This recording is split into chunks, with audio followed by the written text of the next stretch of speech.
नमस्ते। हमारे साप्ताहिक कार्यक्रम प्रोफेसर अभय दुबे साहब के साथ बातचीत में आपका स्वागत है। अगर मैं हम लोग पिछले काफ़ी दिनों से एक एक बरस से ऊपर हो गया जब से ये बातचीत कर रहे हैं। ये वाला शायद बहुत ही एक्टिव ओरिएंटेड ये सप्ताह था। हुँ, मतलब किसी पत्रकार की दृष्टि से, मीडिया की दृष्टि से बहुत ही चीज़ें हुई। हुँ, सबसे पहली बात तो ये हुई कि एक नो हुँ, कॉन्फिडेंस मोशन लाया गया क्योंकि जी, मोदी जी सदन में आ नहीं रहे थे। मणिपुर पे कोई बोल नहीं रहे थे। तो हुँ, विपक्ष ने ऐसा सोचा कि इन पे नो कॉन्फिडेंस मोशन है। नो कॉन्फिडेंस मोशन आया तो सरकार ने कहा कि इसको हम बिल्कुल एंड ऑफ द सेशन में रखेंगे जिससे इसकी हवा निकल जाए।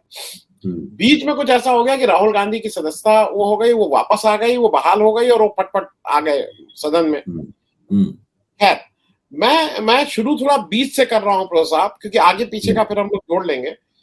क्योंकि पहली चीज़ ये है कि कल जब मोदी जी आए और मोदी जब बोलना शुरू किया। अच्छा, मोदी जी आए इस बार तो मतलब मोदी, मोदी के नारों के साथ आए। ये पहली बार हुँ, पार्लियामेंट में हुआ कि वो हो रहा है, मोदी, मोदी आ रहे हैं।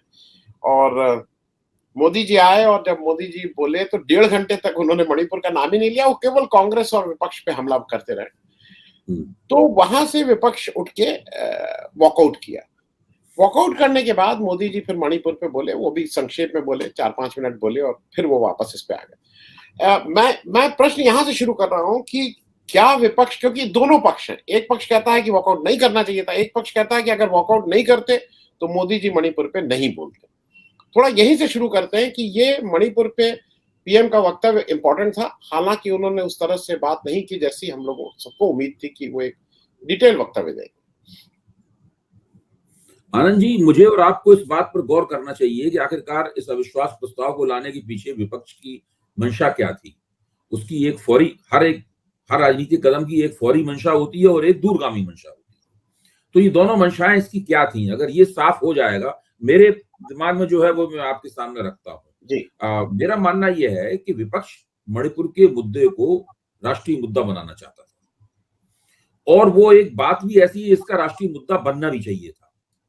देखिए, अमित शाह ने अपने लंबे वक्तव्य में, जिसमें मणिपुर के ऊपर उन्होंने काफ़ी समय दिया उसमें उन्होंने ये बताया कि भई फलानी सन में हिंसा हुई थी, लेकिन केवल राज्य मंत्री राजेश पायलट ने ही उसके ऊपर एक लाइन की सफाई दी। कभी भी गृह मंत्री नहीं गए वहाँ पर, प्रधानमंत्री के जाने का तो सवाल ही पैदा नहीं होता और ये सब 700-700 लोग मरते रहे, 1-1 साल तक ब्लॉकेट बने रहे, लेकिन कुछ नहीं हुआ और पूरे देश का ध्यान उस तरफ नहीं गया।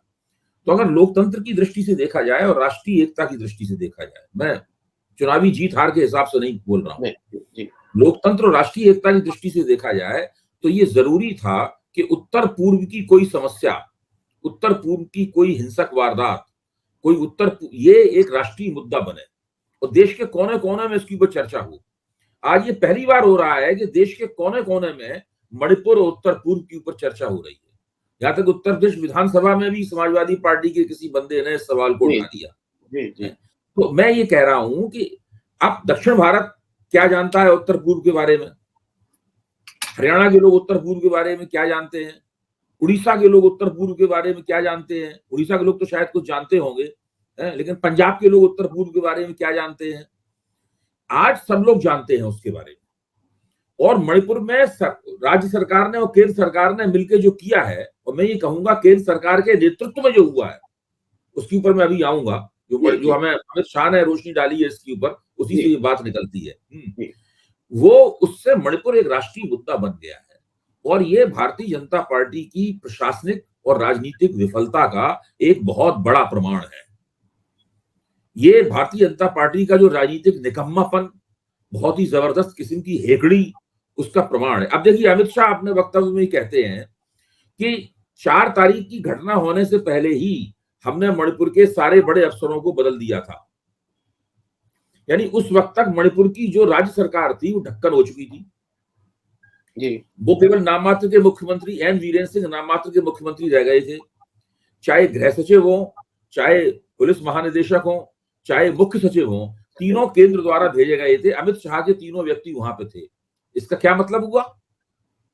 इसका मतलब ये हुआ कि जो 4 तारीख की घटना हुई वो मणिपुर सरकार की वॉच में नहीं हुई, वो वो केंद्र केंद्र सरकार की वॉच में हुई। पहली बात। दूसरी बात, जब उसके ऊपर 14 दिन बाद एफआईआर लिखी गई, वो भी केंद्र सरकार की वॉच में हुई। जब तक वो वीडियो जो वायरल हुआ है वो वीडियो वायरल होने से पहले केंद्र सरकार के वो भेजे गए तथाकथित रूप से सक्षम अफसर वो ना किसी आतताई के चेहरे की पहचान कर पाए, ना किसी के खिलाफ कोई कार्रवाई हुई, किसी गिरफ्तारी नहीं हुई, ना उनका ऐसा कोई इरादा दिखाई पड़ा, ना ऐसी कोई जांच पड़ताल दिखाई पड़ी।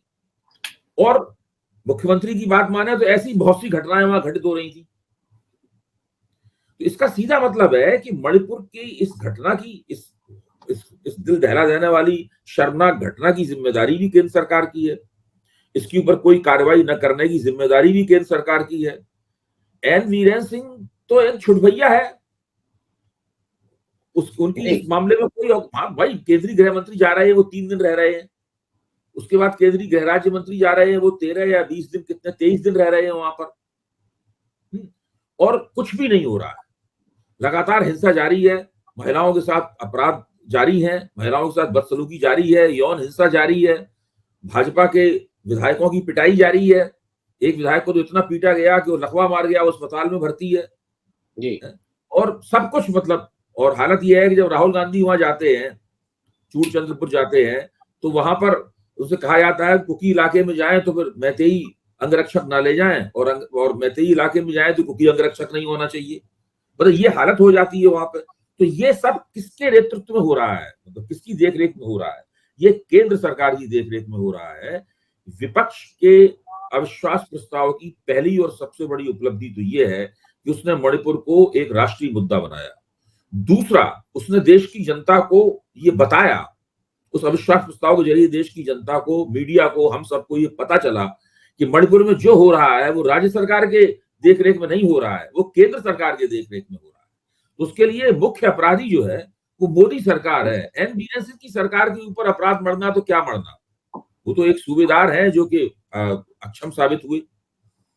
तो ये सब चीजें पहली बार निकल के आई है। मैं समझता हूं न केवल ये चुनावी राजनीति के लिहाज से महत्वपूर्ण है, बल्कि ये राष्ट्रीय एकता के लिहाज से भी महत्वपूर्ण है और लोकतंत्र के लिहाज से भी महत्वपूर्ण है। जी रोजा, मैं थोड़ा इसी पे और रुकूंगा, इसी विषय पे, क्योंकि कुछ लोगों का कहना था कि राहुल गांधी को मणिपुर छोड़ के कुछ नहीं बोलना चाहिए था। मुझे ऐसा लगा कि राहुल गांधी ने अडानी और भारत जोड़ो यात्रा को संक्षेप में समेटते हुए सीधे वो मणिपुर पे आ गए थे अपने वक्तव्य में। आज भी उन्होंने जब प्रेस कॉन्फ्रेंस की तो वो मणिपुर छोड़ के उससे बाहर नहीं निकले, मतलब वो मणिपुर के ही में ही खेल रहे थे। इसकी जगह जो हमारे प्रधानमंत्री मोदी जी हैं वो मणिपुर पे नहीं खेलना चाह रहे थे, वो मणिपुर से बाहर निकल के बाकी दुनिया जहान की बातें कर रहे थे, मणिपुर पे नहीं खेलना चाह रहे थे। देखिए, मणिपुर का प्रकरण भारतीय जनता पार्टी और मोदी सरकार का ऐसा कमजोर पक्ष है जिसके बारे में कहने के लिए इनके पास कुछ था नहीं। मैं तो समझता हूं अगर विपक्ष ने अपने पत्ते ज्यादा और बेहतर तरीके से खेले होते, अधिक योजनाबद्ध और सिलसिलेवार तरीके से इन्होंने अविश्वास प्रस्ताव लाए होते, इनके वक्ताओं के पास ज्यादा बेहतर तैयारी होती, यहाँ तक राहुल गांधी के पास भी अगर बेहतर तौर तैयारी होती, तो ये लोग इस सवाल के ऊपर इस सरकार को धूल धूसरित कर देते। जी। तो इस अविश्वास प्रस्ताव से जो लाभ हुए हैं, वो लाभ ऐसा नहीं है केवल विपक्ष की कुशलता के कारण हो गए हैं। विपक्ष कुशल होता तो ये लाभ दुगने तीगने 4 गुने होते। दूसरे, एक और बात इससे रेखांकित हुई है जो बहुत कम जगह, मैं बार बार कह रहा हूं इसको, मैं एबीपी पे कह के आया हूं, दूसरी जगह मैंने न्यूज 24 पे कहा है और लिखूंगा भी कल अखबार में, है। सबसे बड़ी बात यह है कि जैसे ही राहुल गांधी का वक्तव्य, जो कि 37 मिनट का वक्तव्य था, जब वो यूट्यूब पे डाला गया तो 10 घंटे के अंदर 17 लाख लोगों ने उसको देख लिया। बाकायदा मैं डेटा का फिगर बता रहा हूं आपको, 17 लाख लोगों ने देख लिया। स्मृति ईरानी जो उनके वक्तव्य के बाद में बोली 55 मिनट तक, है, उनके वक्तव्य को जब डाला गया तो पहले 5 घंटे में वो केवल 17, 18 या 20 हजार तक ही पहुंच पाई। जब अमित शाह का 2 घंटे से ज्यादा लंबा वक्तव्य डाला गया तो वो 5 घंटे में 95 हजार तक ही पहुंच पाए। इससे पता चलता है कि राहुल गांधी की पॉलिटिकल परचेज कितनी बढ़ गई है। जी। मतलब वो किस तरीके से लोगों को आकर्षित कर रहे हैं।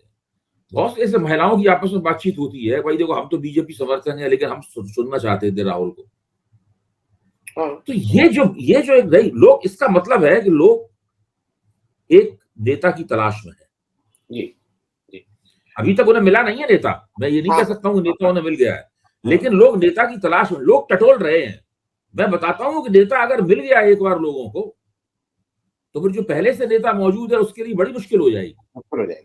एक बात मैं एक और पक्ष इसलिए पूछना चाह रहा हूं, बताना चाह रहा हूं इस पूरे उसमें काफी भोंडे ढंग से स्पीकर साहब ने और अध्यक्ष राज्यसभा ने अपने को कंडक्ट किया। लीडर ऑफ ऑपोजिशन को जिस तरह से निष्कासित किया गया, भाई वो इतनी कमिटीज के मेंबर हैं, इतनी जगह है, आपने उनको कर दिया। मिजोरम का एमपी अगर बोलना चाह रहा है, मुझे लगता है वो अक्षम्य अपराध है, वो कुछ बोलना चाह रहे हो भाई, उनका आप उनका माइक ऑफ करवा दिए। और एक नहीं, आपने राघव चड्ढा को आपने वो बाहर कर दिया, फिर आज संजय सिंह वैसे ही बाहर थे, आपने कहा कि नहीं पार्लियामेंट। तो ये जो रोल रहा, अच्छा और एक मैं इसलिए बता दूं दर्शकों को, राहुल गांधी जब बोल रहे थे तो उसका ज्यादातर टाइम उनके ऊपर कैमरा करने के बजाय हमारे स्पीकर साहब पे था, और मोदी जी जब पानी भी पी रहे थे तो वो वहां से हटा दिया जाता था कैमरा, वो स्पीकर पे आ जाता था कि मोदी ये कहीं कल के दिन, क्योंकि विपक्ष ने ये हंसी उड़ानी शुरू की थी कि मोदी जी को पानी पिला दिया, तो मोदी जी पानी पी रहे थे लेकिन उस समय कैमरा तुरंत हटता था, ये और स्पीकर बिल्कुल साइलेंट रहा, नारे अंदर लगे, मोदी अब जी ने देखिए, नारे। मैं अधीर रंजन चौधरी की वक्तृत्व कला का बड़ा प्रशंसक नहीं हूँ, कोई उनकी जी वक्तृत्व कला का प्रशंसक नहीं हो सकता बंगला में बहुत अच्छा बोलते हो, लेकिन हिंदी में तो खैर काम चलाऊ उनका रहता है। नहीं, लेकिन मेरे हिसाब से खराब, मेरे उनके हिसाब से जिस खराब, वक्तव्य के ऊपर उन्हें मेरे हिसाब हटाया से गया, खराब रहता है। हाँ जी, जिस वक्तव्य के ऊपर उन्हें निलंबित किया निकाला गया है, उस वक्तव्य को मैंने ध्यान से देखा। वो वक्तव्य तो संसदीय संसदीय टिप्पणी कैसी होनी चाहिए इसका बेहतर नमूना है। वो कह रहे हैं कि भाई प्रधानमंत्री नीरव बने रहे, तो उसका मतलब है प्रधानमंत्री मौन बने रहे। अब ये लोग आजाद हैं इसका मतलब निकालने के लिए कि नीरव से नीरव मोदी है, ये तो उन्होंने नहीं कहा। ये तो उन्होंने, देखा जाए तो उन्होंने अपनी वक्तृत्व शैली कुशलता दिखाई। जब इस बात पे आपने उन्हें निलंबित कर दिया, प्रधानमंत्री कहते रहे अधीर रंजन जो है गुड़ का गोबर कर देते हैं, वो अधीर रंजन का अपमान नहीं है, बल्कि ये कहना वो प्रधानमंत्री का अपमान हो गया।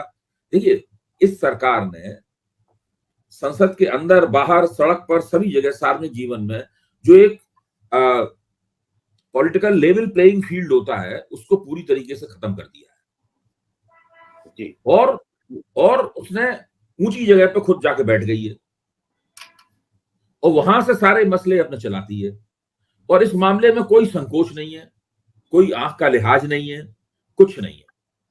हम ऊपर बैठे हुए हैं, हम कहीं भी किसी को नहीं आने देंगे, हम न्यायपालिका को भी नहीं आने देंगे, हम मीडिया को भी नहीं आने देंगे, हम विपक्ष को भी नहीं आने देंगे। अगर सुप्रीम कोर्ट कहता है कि भाई चुनाव आयुक्त का चयन इस तरीके से होना चाहिए, तो सरकार बिल बनाती है कि इसमें से चीफ जस्टिस को ही हटा दो, इसकी जगह मंत्री को बैठा दो।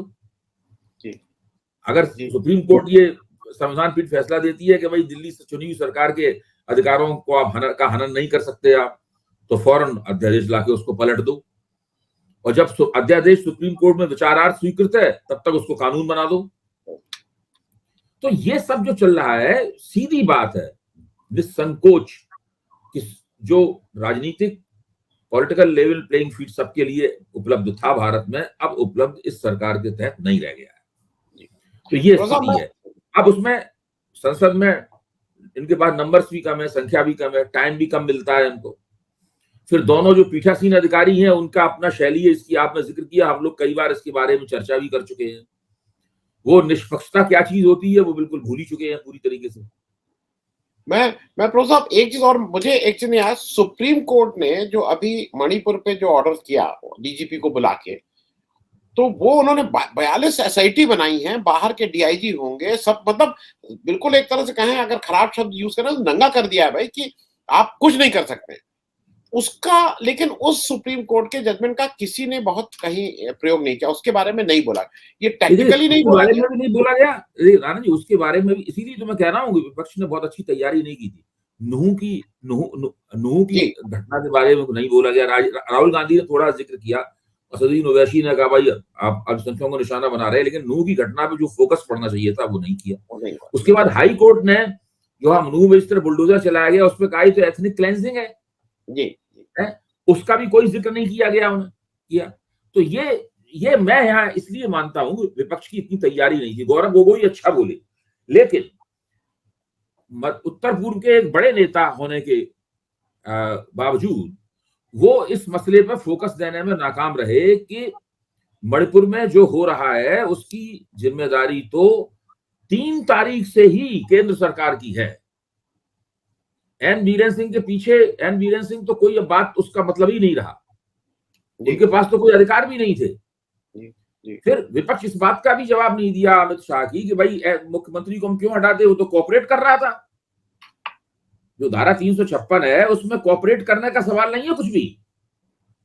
अगर आप कानून व्यवस्था की स्थिति नहीं संभाल पा रहे हैं, साफ लिखा हुआ है, तो आपको हटाया जाएगा, आपको हटाया जा सकता है आपको। वो कह रहे वो कोऑपरेट कर रहा था। इतना अक्षम मुख्यमंत्री जो है उसको उसके कोऑपरेशन का मतलब क्या रहा? जब उसके तैनात किए हुए सारे अफसर हटा दिए गए, उसके हाथ में कुछ भी नहीं रहा, वो और हर हफ्ते वो अमित शाह उसकी वीडियो कॉन्फ्रेंसिंग के जरिए समीक्षा कर रहे हैं वहां की, यानी पूरी तरीके से केंद्रीय गृह मंत्रालय के कंट्रोल में है मणिपुर। एन वीरेन सिंह को हटाया जाए ना हटाया जाए, क्या फर्क पड़ता है? तो जो कांग्रेस का हमला था और विपक्ष का हमला था, उसमें इन सब बातों को रेखांकित किया जाना चाहिए था, जो नहीं किया गया। देखिए, मणिपुर के बारे में सरकार के पास कुछ था नहीं कहने के लिए। सरकार परेशान थी कि हम कैसे अपने आप बचाव करेंगे। विपक्ष ने अगर ठीक से सब कुछ किया होता, प्रभावी तरीके से किया होता, बुद्धिमानी से किया होता, कुछ वेधक शैली में किया होता, तो बीजेपी वहां से मुंह लटका के वापस जाती। मैं एक और अंतिम बात कह के संसद की बात से बाहर निकलूं। ये जो हमारे गोगोई साहब हैं, इन्होंने जो कहा है वो बहुत ही भयानक है, क्योंकि इनसे कहलवाया गया है कि अब हम कॉन्स्टिट्यूशन को भी रिव्यू करने का समय आ गया। कुछ इस तरह की बात तब इन्होंने उनके मुंह से धीरे से कहलवाई है। और मैं दर्शकों को याद दिला दूं, ये वो गोगोई साहब हैं जिन्होंने महिला यौन उत्पीड़न में खुद ही अपने को बरी कर दिया था। खुद ही मुकदमा, उनके ऊपर आरोप लगा, खुद ही मुकदमा चला के, खुद ही जज बन के खुद ही को बरी कर दिया था। ये गोगोई साहब के थ्रू जो हुआ, ये भयानक, मतलब ये मुश्किल चीजें हो सकती हैं। देखिए, अगर गोगोई साहब ने जो कहा है उसको एक संकेत माने, और एक ऐसा संकेत माने जो कि दरअसल सरकार की तरफ से आया है, उनके कहने पे, उनके उकसावे पे कहा गया है, तब तो फिर इस कार्यकाल में तो नहीं, लेकिन अगर नरेंद्र मोदी 2024 में जीत जाते हैं, तो अटल बिहारी वाजपेयी ने जो एक संविधान बदलने के लिए एक आयोग बनाया था जांच करने के लिए, उस तरह का आयोग फिर से बन सकता है। मैं तो मानता हूं कि अटल बिहारी वाजपेयी अगर 2004 में चुनाव ना हारते, तो वो आयोग अपना काम जारी रखता और वो संविधान में बहुत बड़े बड़े संशोधनों की सिफारिश करता। ऐसे संशोधनों की सिफारिश करता कि संविधान पहचानने में नहीं आता। अब मैं प्रो साहब एक और चीज पे आ रहा हूं। मोदी जी को कुछ इंडिया का और कांग्रेस फोबिया हो गया है क्या? कल उन्होंने 44 बार कांग्रेस का नाम लिया, और मतलब वो पूरा फोकस कांग्रेस, नेहरू, इंदिरा गांधी और फिर राहुल गांधी, इस पे उनका सारा वक्तव्य, करीब 80% टाइम उन्होंने इसी पे व्यतीत। इसका मुख्य कारण क्या है? जब वो एक तरफ कहते हैं, कारण ये है कि मेरे एक साइकोलॉजिस्ट मित्र ने मुझसे निजी बातचीत में कहा कि भारतीय जनता पार्टी को सपने में 2004 दिख रहा है। 2004 में हुआ क्या था? अटल बिहारी वाजपेयी से बड़ा नेता तो उस वक्त कोई था नहीं। अटल बिहारी वाजपेयी की जो रेटिंग थी वो 36% थी, जो बहुत ज्यादा रेटिंग थी। सोनिया गांधी की और किसी की रेटिंग तो उनके आसपास भी नहीं थी। उनसे महान राजनीतिक वक्ता कोई नहीं था। वो बड़े ईमानदार आदमी थे और वो अपने विरोधियों में भी पसंद किए जाते थे। मोदी ऐसी शख्सियत तो उनकी थी नहीं। जो भाजपा के अंदर भी लोग उनसे दबा हुआ महसूस करते हैं, वाजपेयी जी को तो उनके विरोधी भी पसंद करते थे, उनके आलोचक भी पसंद करते थे। और एक ऐसी सरकार जो कि फील गुड नैरेटिव चला रही थी इंडिया शाइनिंग के रूप में, और प्रमोद महाजन ने चुनाव नतीजे आने के एक दिन पहले कहा था कि हमने तो केवल अब किसको कौन सा मंत्रिमंडल देना है ये फैसला करना हमारे लिए बाकी रह गया है बस केवल। तो वो भाजपा सरकार हार गई, थोड़ी हारी लेकिन हार गई। और अटल बिहारी वाजपेयी कहना पड़ा, हमें नहीं पता हम क्यों हारे, उन्हें नहीं पता कि वो क्यों जीते। ये उनका बड़ा मशहूर वाक्य है, मतलब तो कहना पड़ा उन्हें। तो वो 2004 इनको आ रहा है सपने में, और वो 2004 तभी होगा साकार जबकि 189 या 190 सीटों के ऊपर पिछली बार भाजपा का स्ट्राइक रेट 92% रहा था। 92%। इस बार अगर कांग्रेस ने घटा के स्ट्राइक रेट 50% कर दिया, तब भी भाजपा को कांग्रेस से ज्यादा सीटें मिलेंगी, लेकिन 2004 होने लगेगा सर। जी। वो एक बहुत बड़ा खतरा है। देखिए, कांग्रेस के खिलाफ जो जिस तरह से मोदी जी कल बोले हैं कि वहां पे इतने साल से सरकार नहीं है, वहां इतने साल सरकार नहीं है, ये तो भाजपा की भी हालत है। आप दिल्ली को देख लीजिए, 30 ईयर्स हो जाएंगे भाजपा को, 30 साल हो जाएंगे भाजपा को दिल्ली में सरकार बनाए हुए। हाँ, हाँ, और बहुत से प्रांत हैं इसमें तो भाजपा कभी सरकार न बनी थी और लगता भी नहीं कभी निकट भविष्य में बनेगी। ऐसे बहुत सारे प्रांत हैं देश में। तो ये जो पूरी शैली है कांग्रेस पे हमला करने की, इस तरह की शैली, इस तरह के जो है वो अब पिछले आप 9 साल में देखिए, भाजपा ने अभी यशवंत देशमुख ने वो आंकड़ा बताया था, मुझे याद नहीं पड़ता, कि भाजपा कितने चुनाव हार चुकी है। नहीं, 31 राज्यों में 6 जगह सिर्फ वो क्लियर मेजोरिटी आई है। हाँ, 31 राज्यों में ये 6। ये ये जो उनका तरीका है, मुझे नहीं लगता कि इन बातों से वोटर प्रभावित होता है। देखिए, मैं ये मानता हूं कि जो लोग भाजपा को वोट देते हैं वो फिलहाल भाजपा छोड़ के नहीं जा रहे हैं, और जो लोग भाजपा को वोट नहीं देते हैं वो फिलहाल भाजपा को वोट देने नहीं जा रहे हैं। मैं इस मामले में बिल्कुल स्पष्ट हूं। वो ध्रुवीकरण है अभी और तगड़ा मौजूद है, मतलब। लेकिन इन दोनों के बीच में एक वोटर है, वो वोटर नील शील विवेक करता है जी। उसने अगर तय कर लिया कि आखिर में हमें क्या करना है, हमें भाजपा के साथ जाना है कि नहीं जाना है, तो 2004 हो जाएगा। जी। तो साहब, एक चीज और मुझे इसलिए आपसे, मतलब मैं बात कर रहा हूं, देखिए एक राष्ट्र है, एक तो ठीक है कोई ये सरकार आएगी, वो आएगी, मोदी जी बनेंगे, अटल बिहारी वाजपेयी बनेंगे, हमेशा, लेकिन एक राष्ट्र कंटिन्यूटी होती है। 47 के बाद भारत बन रहा था और बहुत सी चीजें बरगलाना भी नहीं चाहिए, क्योंकि कल उन्होंने नाम लिया कच्छ थीऊ का, उन्होंने नाम लिया मिजोरम का, अकाल तख्त का, हुर्रियत का, और हर एक के पीछे बिना इतिहास जाने ये कहना ठीक नहीं है। अगर कच्छ थीऊ आपने 280 एकड़ जमीन को श्रीलंका को सौंपा, और जहां पे आज भी भारतीय जा सकता है बिना पासपोर्ट और उसके, तो ये भी याद रखिए 2015 में मोदी जी ने जो इनक्लेव किया उनके साथ, बांग्लादेश के साथ, उसमें 40 स्क्वायर किलोमीटर जमीन बांग्लादेश को दी गई। ये बॉर्डर में ये सब सेटलमेंट के बात पार्ट एंड पार्सल है। जब हुसैन वाले वहां पे फिरोजपुर वाला जो जमीन है जहां सरदार भगत सिंह की समाधि है, वो पहले पाकिस्तान में चली गई थी, फिर हमने 61 में उसको 12 गांव दे के उससे, तो ये एक, इसको एक विदाउट रेफरेंस ले आके इसको फेंक देना। मिजोरम में जो बमबारी हुई थी वो इसलिए हुई थी कि दूसरे दिन वो सब डिक्लेयर करने जा रहे थे अलग राष्ट्र। अकाल तख्त में अगले दिन वो कर रहे थे खालिस्तान को डिक्लेयर करने का खतरा था कि वो तो इसका एक रेफरेंस पॉइंट है। और ये जब राष्ट्र बनता है तो ये सारी चीजें छोटी छोटी, आपने कभी नहीं कहा कि आपने मेरी मुश्किल इसमें आनंद की दूसरी है। देखिए, नरेंद्र मोदी अपनी गलत बयानी और फेकू स्टाइल के लिए जाने जाते हैं, सब लोग जानते हैं, और उनके वक्तव्यों में इस तरह की तथ्यगत भूलें, एक तरफापन, ज्यादतियां, ये बहुत आराम से थोक मात्रा में उपलब्ध हैं। पिछले 9 साल में तो न जाने, उनकी सूची बनाई जाए तो एक मोटी किताब ही बन जाएगी इस पर। वो तो सिकंदर को बिहार में ले आए थे, पता नहीं वो क्या क्या कर चुके हैं। मेरी आपत्ति ये है कि विपक्ष इन चीजों को ठीक तरीके से पब्लिक के सामने रखता क्यों नहीं है। ये चीजें केवल सोशल मीडिया पर मीम बनाने के लिए नहीं छोड़ दी जानी चाहिए। ये प्रधानमंत्री द्वारा की गई वो गलतियां या वो गड़बड़ियां हैं, जानबूझ के की गई, अनजाने में, अज्ञानतावश की गई या जानबूझ के की गई वो गड़बड़ियां हैं, जिनका संज्ञान गंभीरता पूर्वक लिया जाना चाहिए। इनको सिलसिलेवार एक जगह संकलित करके, प्रकाशित करके सोशल मीडिया पर डाल देना चाहिए, और देश में लाखों करोड़ों लोगों तक पहुंचा जाना चाहिए। ऐसा है प्रधानमंत्री हमारा, इंटायर ऊपर कह देना, लिख देना चाहिए कि इंटायर पॉलिटिकल साइंस में ग्रेजुएट हमारा प्रधानमंत्री ये बोलता है, ये सब कर देना चाहिए। जी जी। नहीं साहब, मैं इसलिए, अब आपको कलावती कह रही है कि हमको भारत सरकार ने नहीं, हमको तो राहुल गांधी ने राहत दी थी, अखबार में आ गया सब उनका बयान।